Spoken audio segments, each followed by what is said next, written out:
Hey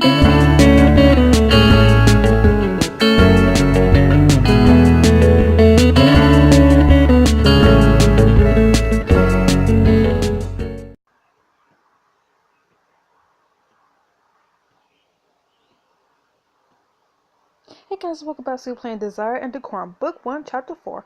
All eyes turn to you at the Edgewater Garden Party. Will you blossom at your first outing in society? Yes, we will. I am determined, people. I am to be a showstopper.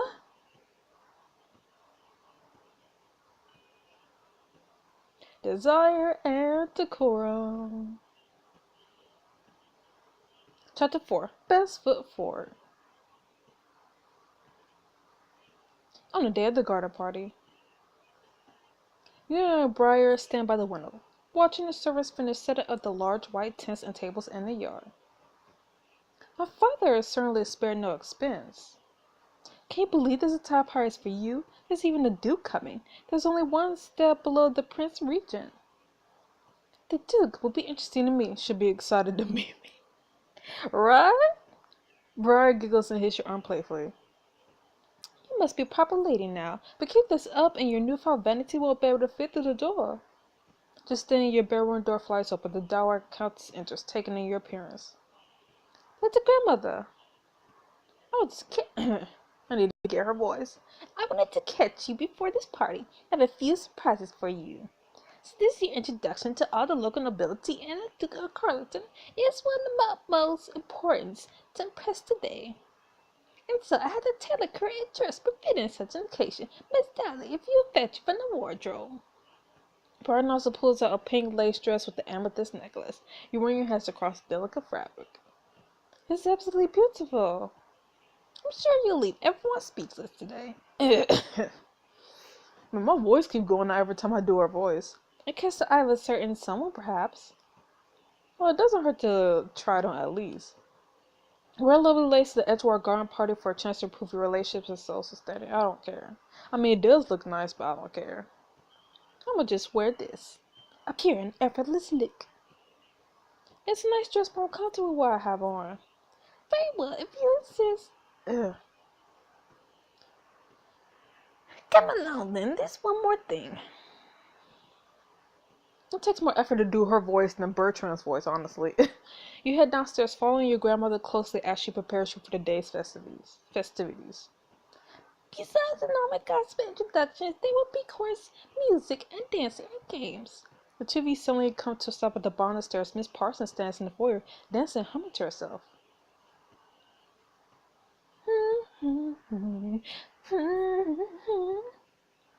Miss Parsons, I hope we're not interrupted. I should not be surprised that you dance well. Oh, fiddlesticks, dowager lady, Edgewater. Lady Dakota, I beg 1,000 pardons. It's no matter, you're quite light on your feet. I've been looking forward to this all week. I simply adore any chance I get for cotillions, waltzes, reels. I only wish I could dance the entire night. Alas, the musicians eventually leave. I'm much more familiar with simple country dances than your fashionable waltzes and cotillions. But just why I asked Miss Parsons here early today, so she could give you a few lessons. It'll be so much fun. I could teach you the Bolanger today, and then later there's this new dance called the Quadrille. I hear it'll be very popular in London this season, and all the way from France. It does sound enticing. Also, I was pick you up a pair of dancing shoes just for the occasion. The dowager countess quickly retrieves the shoes from the drawing room. You turn them over in your hand. Oh, they do look nice. Wow, the stitching is exquisite. Add the dancing shoes to your parlor to unlock special dancing scenes and the creature standing as an accomplished lady. Ooh. Sounds interesting, but nah. I don't have the money for it anyway. It's generous offer, but I don't need any extra lessons. My current knowledge will suffice. So be it. Don't let her force you into anything. We could enjoy the party much longer now. This room's gonna be empty as hell. You walk across the stable lawn towards the greenhouse, where large white tents and tables decorate the area. You turn around slowly, watching people playing games and chatting. Oh my, it's so incredible. Across the line, you notice Mr. Malcaster and Miss Sutton playing Skittles. They take turns rolling the small ball down an alleyway, attempting to hit wooden pins. No, I was sure that would be a strike. My aim was perfect. Apparently it was, so perhaps you could get a spare.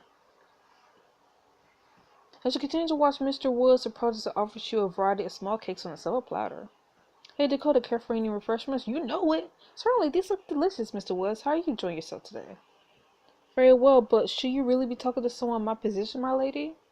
F positions. Why shouldn't I? Mr. Woods, you're friendly to talk with and valuable for information. A great match for Ms. Dolly. Ooh. That's very kind of you to say, but there's no way she would care for someone like me. That's rubbish. I know Miss Dolly my entire life. You two are perfect for each other. Of course you're wasting your time talking with the servant. You look over and see the Countess approach, your father trailing close behind her. Mr. Woods bows curly and moves on to the next group of guests. But I suppose you can only hide your rules only so much. At least the lower class understand basic courtesy.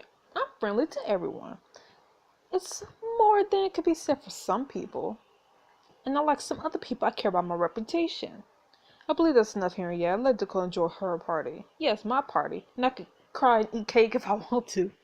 The Countess scoffs and stomps out to watch Mr. Mildcast and Miss Sutton's game. Your father wraps her arm around your shoulders and smiles. Dad! My darling Dakota, there are so many guests to meet. Over there, the Parsons of Hazelville Manor. Those are the Bellmans, the Andersons. How on earth do you remember all of these names? My mother drilled me endlessly when I was younger. Your father laughs as you stop next to a familiar nobleman. And this is Mr. Sinclair Levford Park. I believe you two will get along quite well. My lord, I must correct you. I already had the pleasure of meeting Lady Dakota when she arrived to Edgewater. Unfortunately. Well, you must forgive this old earl. I seem to have fallen behind the times. Mr. Sinclair, pleased to see you again. You look dashing. We are not flirting. Is that your attempt to mock me? On the contrary, sir, I would never proceed to do such a thing. Am I not allowed to give you a genuine compliment? I know they are a rare find coming from you, at least. Perhaps, my lady, I am not so free with my compliments because I will prefer the words to hold their value. It's easy to give up praises on every whim, but that duplicates their work. I mean, he's right. Mr. Clear takes a step towards you, his gaze never wavering from yours. However, when I give compliments, you can be certain that I truly mean every word. Okay, back up. Your father looks between the two of you, smiling to himself. So, Claire, are you looking forward to the London season? I hear you'll be leaving within a week. So soon here, I was getting used to your company. Not attending the season? You sound disappointed, sir, but alas, no, I won't be in town. It wouldn't be proper for someone of my status and birthright to attend. And I'll confess I'm not totally sure what makes the season so special. Well, many young ladies make their debut in society and try to find a decent marriage prospect. But there are also a lot of dinners, balls, parties, including at Mr. Sinclair's townhouse. His dinners are always a great success. So I'm told, if only they weren't such a torture to the host. Come now, perhaps there are a few new faces this year who can make it more lively. If you don't care for it, why host one at all? I'm certainly not going to be the Sinclair to break tradition, even if I'm not keen on social engagements. Sir, that's fortunate here. Perhaps you could use today to practice. Oh, who? It must be torturous to attend parties like this surrounded by so many people. You haven't the faintest idea. It's obvious you have no qualms about interacting with strangers. Some of us are not so fortunate. You should give yourself more credit, sir. You are talking to me after all. Perhaps my own confidence will influence you. Such as you stated, I'm still good at social interaction. My lady, you... Well, it seems I'm needing this conversation. I shall take my leave. Wait, what? But my lord, enjoy you two. Dad, no! Don't leave me! The Earl waves off your introductions and goes to watch Mr. Malcaster and Mrs. Sutton's game, leaving you alone with Mrs. Sinclair. You and Mrs. Sinclair lock eyes, but both quickly look away. So, attend any garden parties? A few, but only for people I respect. I see, then you respect my father? That should not even be a question. The Earl Edgewater has been very generous to my family over the years. When I became master at Levford Park, he helped me with the estate business.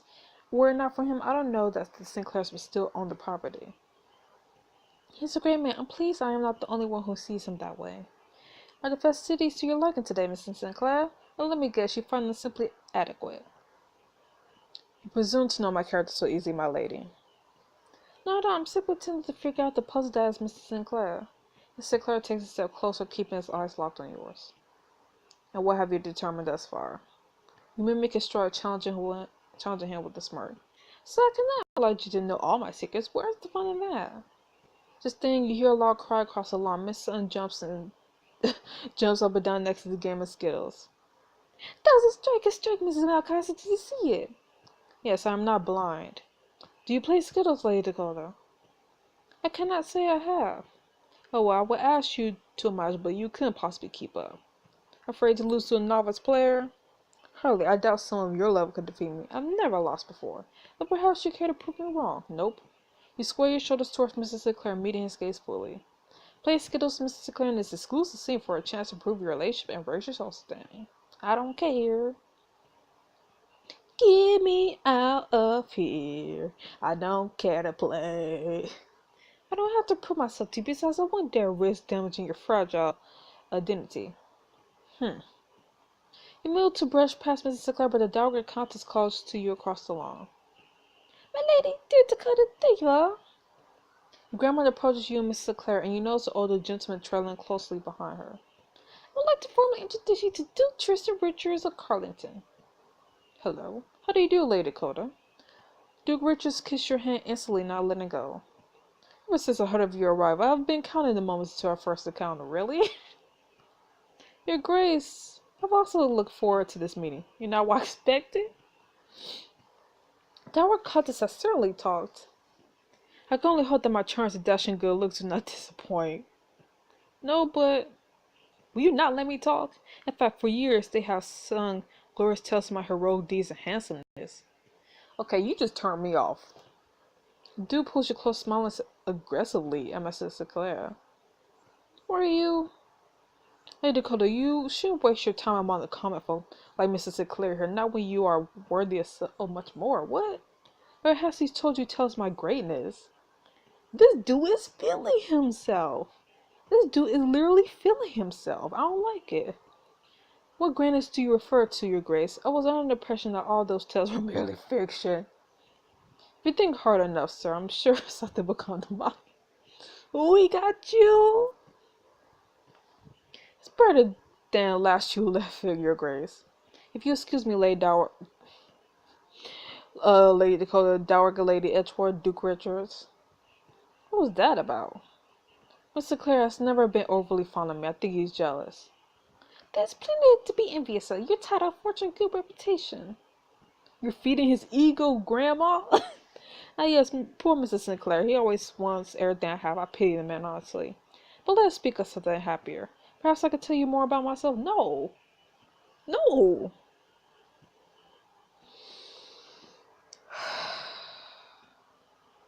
I'ma be a savage. I don't care about you. The sun, the moon, the stars, even the current political climate in England. You yank your hand away from the Duke. Just not to you. Lady Cole, there's no way to speak to Duke Richards. I don't care. I see that while sparing you, Lady Cole. It's very captivating. Alas, our time must be cut short. I must discuss some business with your father. Until we meet again, I hope we don't meet again. I hope we don't. Duke kiss your hand once more and leaves you with your grandmother. She eyes you carefully.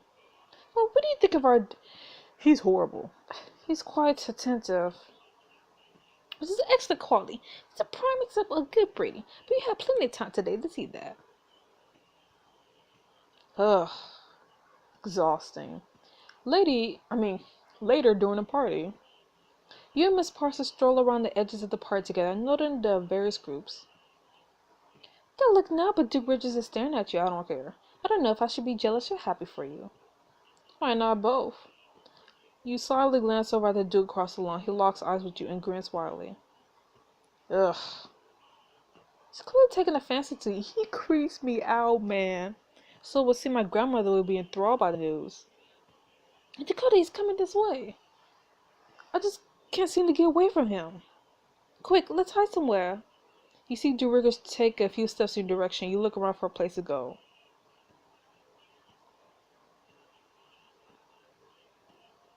What's in the greenhouse? You take Miss Parsons' hand and lead her behind the greenhouse. The two of you turn to each other, bursting into laughter. That was so close. I thought he would catch us for sure. Psh, never. I couldn't allow you to be stuck with him talking and talking all afternoon. You are much better company. I at least don't only talk about myself. You peek around the corner and catch a dude looking around the lawn. Lady Dakota, I see you want to play hide and seek. Where did you run off to? Oh, get away from me. Turn by Miss Parsons attempted to stifle your laughter. Well, he's very captivated by you. A little too much if you ask me, and I don't think he's leaving anytime soon.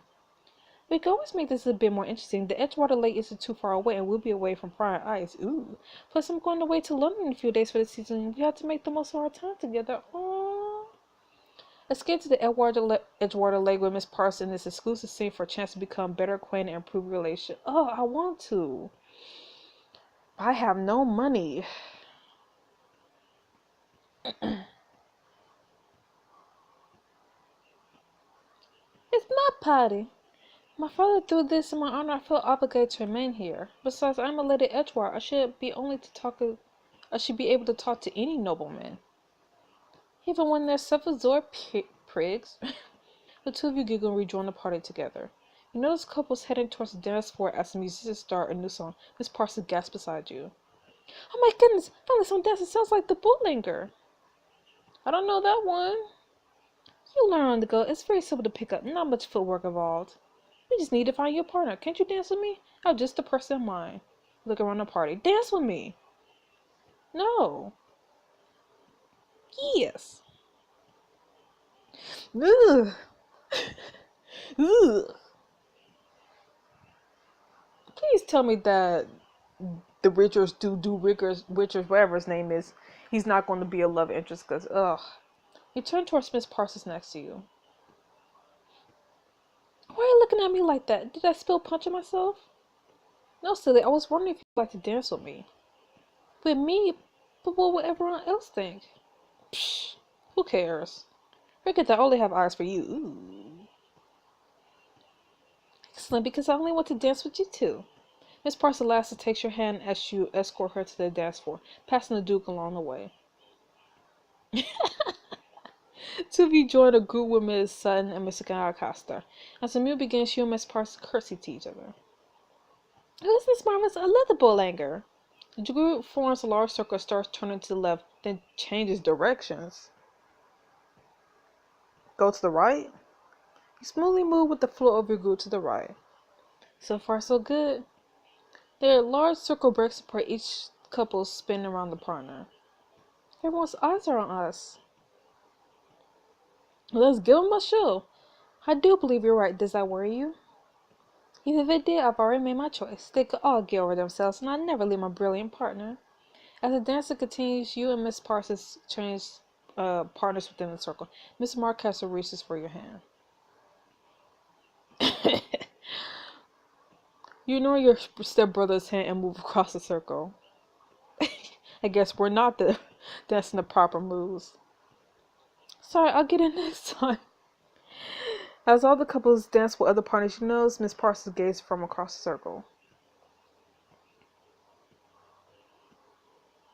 You look after Miss Parsons, smile while at her. She looks away, blushes slightly. Miss Parsons makes her way back to the side, and the group spins to the left once more. You tell Miss Parsons to your right. So how does this fare for your first dance with us? Quite well, but I think present company has something to do with it. I clearly understand you're a much better partner than any of the gentlemen here. I can say the exact same thing about you. I clearly chose correctly. Miss Parsons squeezes your hand, her cheeks turning red. Soon enough, the dance comes to an end and the entire party applauds. Miss Parsons curtsies respectfully to you. Thank you, Lady Dakota, for such a grand dance. It wasn't perfect, but you're quite light on your feet. Perhaps I'll prove before the next time we dance. Before the next dance begins, your father clinks the glass and the hush falls over the crowd. If I may have everyone's attention, I wish to say a few words. This past year had been tough. We lost my son Harry, but in that sorrow, happiness was found in the newly discovered daughter, Lady Dakota. We have not known each other long, yet in this short time I already see Edgewater holds a special place in her heart. Her love for these lands reminds me of my own. You made Edgewater feel like home to me, Father. My darling girl, I know it was not present for your childhood, but I would like to make it up. Your father looks directly at you, smiling widely. In front of God and everyone here as my witnesses, I'd like to announce that I've rewritten my will. Yes! When I pass, and I hope that will be many years from now, the Edgewater will stay and its title will fall to Lady Dakota. Yes! Hey! Hey! Hey! That would make me an heiress, for that I don't deserve such an honor. Yes, Dakota, I hope for this when I sent for you, but I know the odds were good that you will prove unsuitable. The Countess slides up next to your father and hisses in his ear. What's she whispering now? And she has. Your father ignores the Countess as he takes your hand in his. Since our first meeting, you have proven over that you are my blood and the rightful heir to Edgewater. Thank you, father. I hope to do credit to you and family. The Countess turns to the crowd, smiling between clenched teeth.